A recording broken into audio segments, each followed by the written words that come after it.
Hola colegas, en el día de hoy hablaremos acerca de las patologías de la vesícula biliar.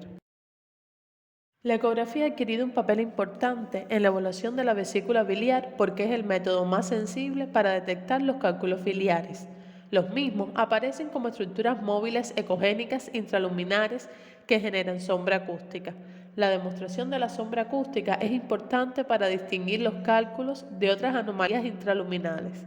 Los principales diagnósticos diferenciales son los pólipos de la vesícula biliar y acúmulos de barro biliar. La gran mayoría de los cálculos se depositan en las zonas declives de la vesícula biliar, cuando varios cálculos se disponen en una capa a lo largo de la pared declive de la vesícula biliar, pueden confundirse con la propia pared vesicular. En este caso, la identificación de los cálculos y la detención de la sombra acústica generalmente resulta más fácil en los cortes transversales. El barro biliar consiste en gránulos de bilirrubinato cálcico y cristales de colesterol, a menudo en el seno de una bilis espesa y viscosa. Aparece como reflejos de bajo o alto nivel, sin sombra, en la vesícula biliar. Característicamente el barro biliar se localiza en la porción declive de la vesícula y forma un nivel barro bilis, como se muestran en las dos primeras imágenes. Aunque puede ocupar la totalidad de la luz de la vesícula biliar o formar agregados en forma de masas denominadas acúmulos de barro o barro tumefacto. La ausencia de sombras distingue las diferentes formas de barro de los cálculos y la movilidad distingue el barro de los pólipos y los tumores. En la mayoría de los casos, la colecistitis aguda se debe a la obstrucción persistente del conducto cístico o cuello de la vesícula biliar por la impactación de un cálculo. Existe cierto número de hallazgos ecográficos que contribuyen al diagnóstico de la colecistitis aguda y sus formas más avanzadas. Entre ellos encontramos la colelitiasis, el engrosamiento de la pared de la vesícula biliar, el aumento del tamaño de la vesícula biliar, líquido pericolecístico, un cálculo impactado en el cuello de la vesícula o en el conducto cístico y dolor focal a la palpación directa sobre la vesícula.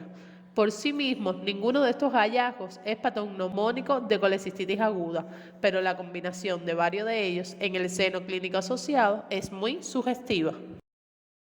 Aproximadamente el 5% de los casos de colecistitis aguda ocurre en ausencia de colelitiasis y se denominan colecistitis alitiásicas.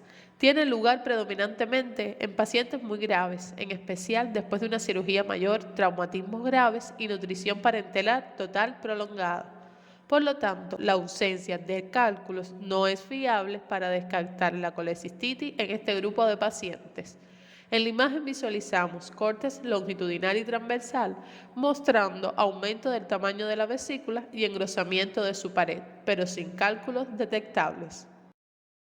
La colecistitis enfisematosa es otra forma inusual que suele aparecer en ancianos varones. Se debe a la isquemia, por lo que es más frecuente en diabéticos y a menudo no se asocia a colelitiasis. Ecográficamente suele manifestarse como ecos muy brillantes procedentes de una porción no declive de la pared vesicular. La sombra acústica asociada generalmente es sucia y en muchos casos muestra un artefacto ring down, que es un signo inequívoco de gas. El mismo consiste en una línea alargada y precogénica o bandas paralelas irradiadas desde una colección de gas.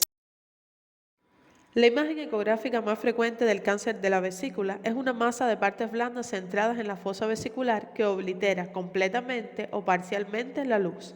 La identificación de cálculos biliares dentro de la masa puede contribuir a confirmar que el origen de la masa es la vesícula biliar, en lugar de otros órganos adyacentes. Del 15 al 30% de los tumores de la vesícula biliar aparecen como un engrosamiento focal o difuso de la pared de la vesícula. En la gran mayoría de estos casos, el engrosamiento es irregular, asimétrico y excéntrico. La forma menos común de cáncer de vesícula es una masa intraluminar polipoidea. Esta forma casi siempre mide más de 1 centímetro, por lo tanto, el tamaño constituye un buen método de distinguir el cáncer de los pólipos de la vesícula biliar. Los pólipos de colesterol son el tipo más frecuente de pólipos de la vesícula biliar. Habitualmente son menores de 5 milímetros y solo excepcionalmente alcanzan un tamaño superior a los 10 milímetros. Pueden distinguirse de los cálculos de la vesícula biliar por la ausencia de sombra acústica y por su naturaleza inmóvil de los acúmulos de barro biliar por la ausencia de movilidad. Su pequeño tamaño y su multiplicidad contribuyen a distinguirlos de las verdaderas neoplasias de la vesícula biliar. Existen otros tipos de pólipos de la vesícula biliar, pero menos frecuentes que los pólipos de colesterol. Estos son los adenomas, papilomas, leiomiomas, lipomas y neuromas. Estas lesiones son verdaderas neoplasias y casi siempre son solitarias y habitualmente de mayor tamaño que los pólipos de colesterol. La adenomiomatosis se caracteriza por la hiperplasia mucosa y el engrosamiento de la capa muscular de la vesícula biliar. Las herniaciones mucosas dentro de la capa muscular se denominan senos de Rokitansky-Ashov y frecuentemente contienen cristales de colesterol. Ecográficamente, los cristales de colesterol depositados en los senos de Rokitansky-Ashov causan ecos brillantes y pequeños artefactos en cola de cometa que parten de la pared de la vesícula biliar. Los artefactos en cola de cometa constituyen el hallazgo más evidentes en muchos casos de adenomiomatosis y se observan casi exclusivamente a lo largo de la cercana pared de la vesícula biliar. La adenomiomatosis también puede manifestarse como engrosamiento difuso de la pared de la vesícula biliar, como engrosamiento anular segmentario o como una masa localizada. El límite máximo normal de la pared de la vesícula biliar es de 3 milímetros. Muchos procesos pueden causar engrosamiento de la pared de la vesícula, además de la colecistitis aguda, el cáncer de vesícula y la adenomiomatosis. Otras patologías de causa no biliar pueden producir este engrosamiento debido al edema. Es interesante que el edema de la pared de la vesícula biliar de causa no biliar habitualmente produce un engrosamiento más llamativo que el debido a la colecistitis aguda. Son posibles causas la hipoproteinemia, secundaria a cirrosis y a síndrome nefrótico, la insuficiencia cardíaca, la congestión venosa derivada de la hipertensión portal, la obstrucción linfática por adenopatías portales y procesos inflamatorios adyacentes como la pancreatitis. La imagen ecográfica de engrosamiento de la pared no permite la distinción entre la colecistitis aguda y los engrosamientos de causa no biliar. Sin embargo, en la mayoría de los casos, el contexto clínico y la presencia o ausencia de signo de Murphy ecográfico puede ayudar a establecer este diagnóstico. La calcificación extensa de la vesícula biliar produce una pared indurada, azulada, que justifica el término de vesícula de porcelana. Se asocia a la inflamación crónica de la vesícula biliar y en el 95% de los casos se observa colelitiasis. El significado clínico de la vesícula de porcelana es su mayor riesgo de carcinoma de vesícula biliar.